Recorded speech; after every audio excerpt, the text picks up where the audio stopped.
Good afternoon, everyone. I'm really excited to be here and want to introduce Swarm, a system that enhances network failure mitigation through performance-aware ranking. Modern data centers are fairly complex, and they frequently fail. Unfortunately, these failures cause service disruptions and can lead to significant revenue loss.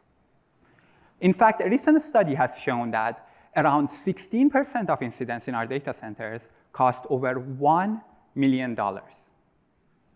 When a failure happens, cloud providers want to investigate, find the root cause, and fix the issue. However, this process often takes hours or even days to finish. So in the meantime, cloud providers rely on a mitigation system to reduce the impact of failures as much as possible. They expect the mitigation to be in place within just a few minutes of the incident, so this whole process should be extremely fast. Let's look at an example to understand what a network mitigation looks like. Imagine a link in our data center starts dropping packets. What do you think would be an ideal mitigation or an effective mitigation? The answer is very simple. You can just disable the link. The network would then reroute the traffic through other links, and it would be fine. But many times, the choice of mitigation is not this simple. Imagine we have already disabled some link, and the network is already operating at a lower capacity. In this case, when the link starts dropping packet, if we just naively disable the link, we can cause congestion. So now we need to decide whether we want to disable the link and cause congestion, or maybe explore other alternatives. For example, we can leave the lossy link in a network and take no action. We expect our mitigation systems to understand the trade-offs between these different options and choose the one that leads to better overall performance. To make this decision, existing work rely on very intuitive metrics that are simple enough so that they can scale really well.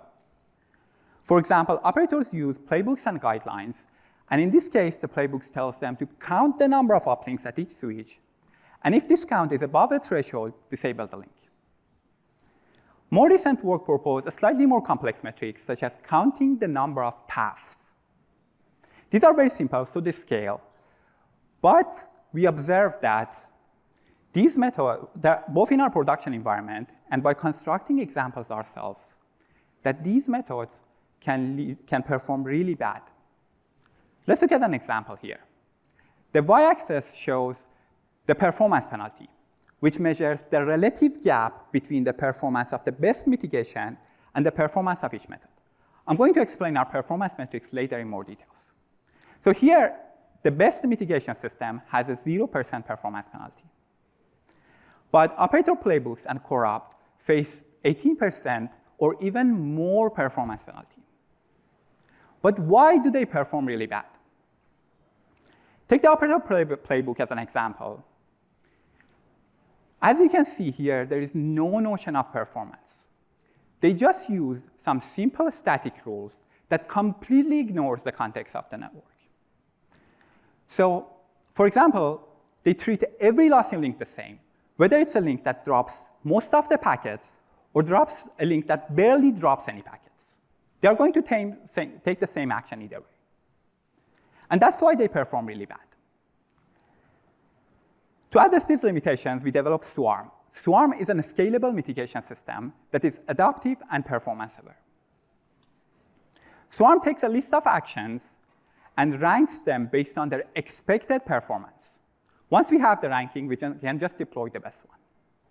But what makes Swarm really powerful is that it takes into account the traffic properties, the failure properties, and it also ranks these mitigations based on the performance objectives that operators care. To develop Swarm, we had to overcome several challenges. First, we need a way to quantify performance very quickly, because as I mentioned, mitigations should be in place within a few minutes. Second, a mitigation that we choose now will have to handle future traffic. We don't know what will happen in the future, so we need to capture the uncertainty in our decision process and make sure our actions are robust. And finally, we need our methods to be general and expressive. Let's start with estimating performance. The first step is to determine the performance metrics. Network operators usually optimize and measure flow-level metrics such as throughput and flow completion time. They measure these metrics as distributions across the entire data center, and then express their objectives as some function of these distributions. For example, they may decide to optimize first percentile throughput or 99th percentile flow completion time. Our goal here is the same, so we focus on throughput and flow completion time as our main metrics. Just to simplify, for now, assume that we want to optimize for first percentile throughput. Then a potential option is to just use a simulator to estimate what 1 percentile throughput of a mitigation action looks like. But simulations need to model everything precisely, every packet, every flow, every failure details. And that's why they are too slow to be practical. But do we really need to model everything precisely? Imagine we have 4 mitigations. To find the best one, we don't need to know the performance exactly. We just need to know how they compare with respect to each other. This means we can tolerate a certain level of error in our estimations as long as the ordering is still effective.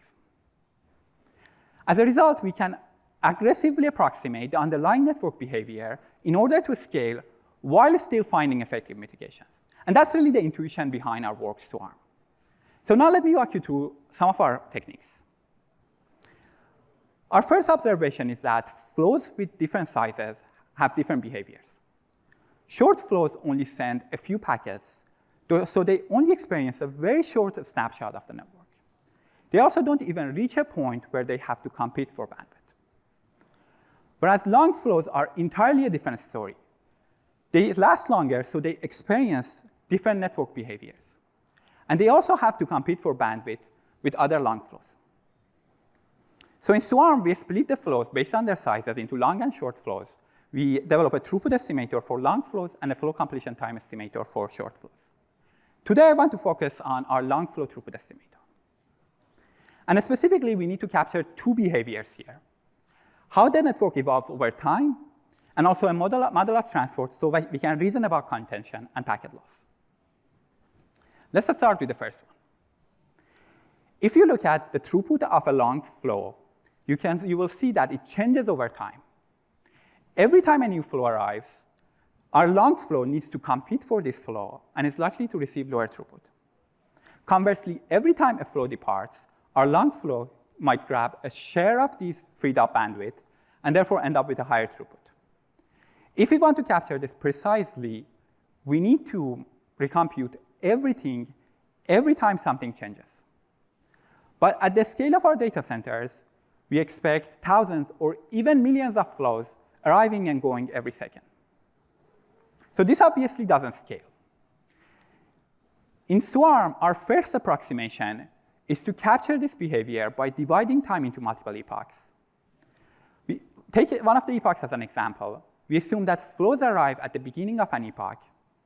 Then we assume that the condition is stable within an epoch, so we only need to estimate throughput once.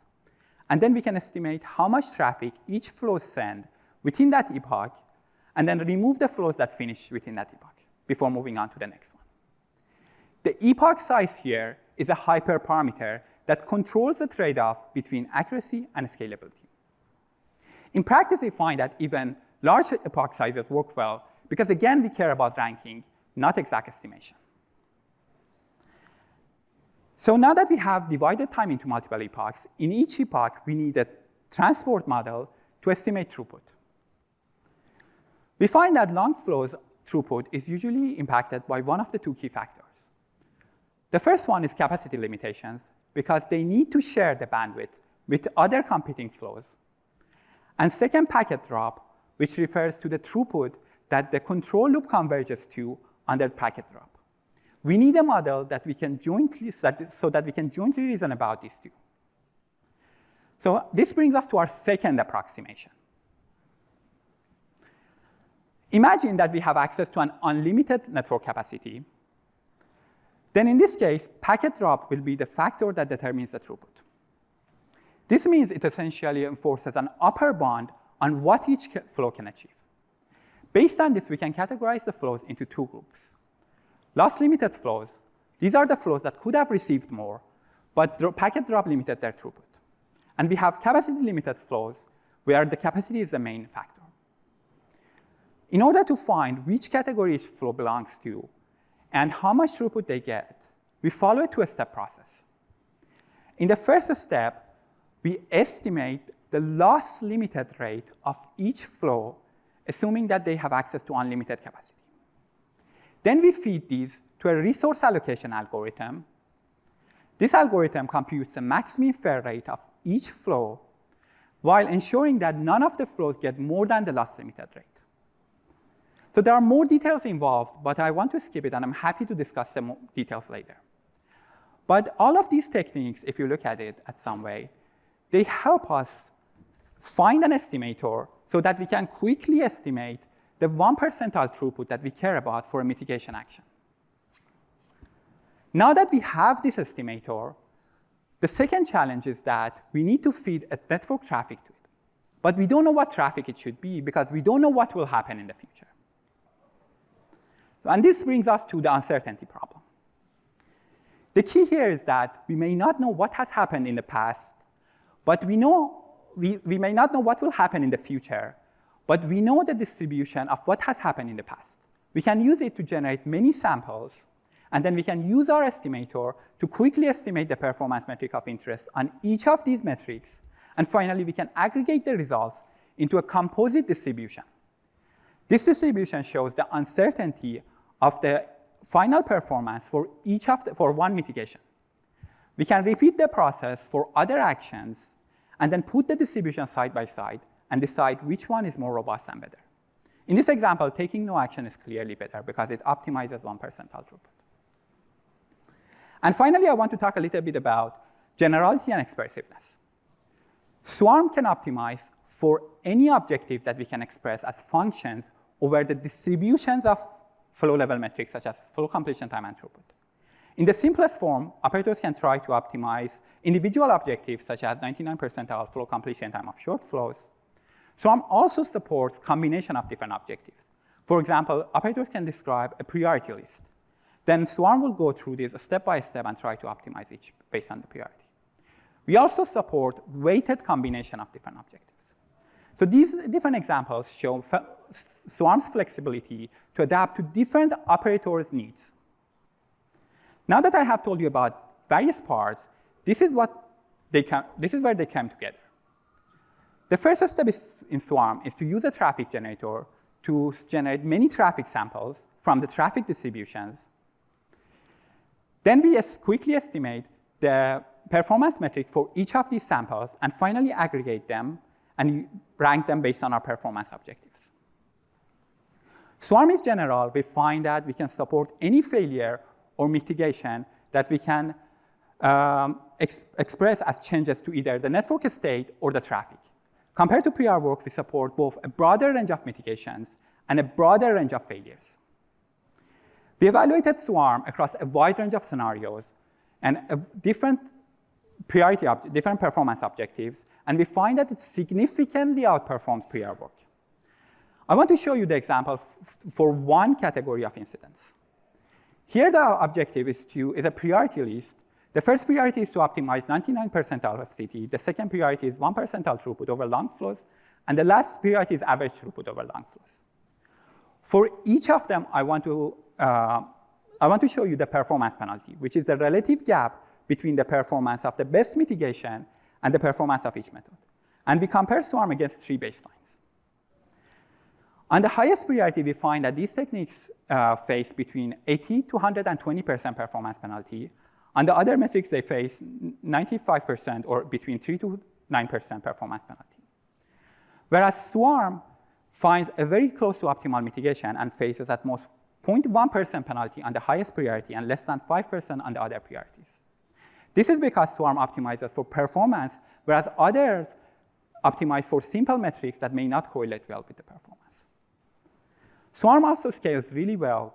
We find that even for data centers that contain around 16,000 servers, we can find a mitigation in less than 4 minutes. We also have a set of other techniques that we can bring the time even further, the runtime down even further, but due to time constraint, I didn't have to explain. I didn't. Please check out the paper. So finally, just to conclude, failures are very common, and network mitigation is the first step in order to make sure that everything will be fine. We need mitigations that are adaptive, scalable, and performance-aware. Meanwhile, existing methods use simple metrics in order to scale, but these metrics do not correlate with performance. In this work, we observed that mitigation is essentially a ranking system, so we can approximate everything and still find an effective ranking at scale. Future work can look at extending our work to other metrics beyond full completion time and throughput, and can also explore using machine learning to rank the mitigations. Thank you so much. I'm happy to answer any questions.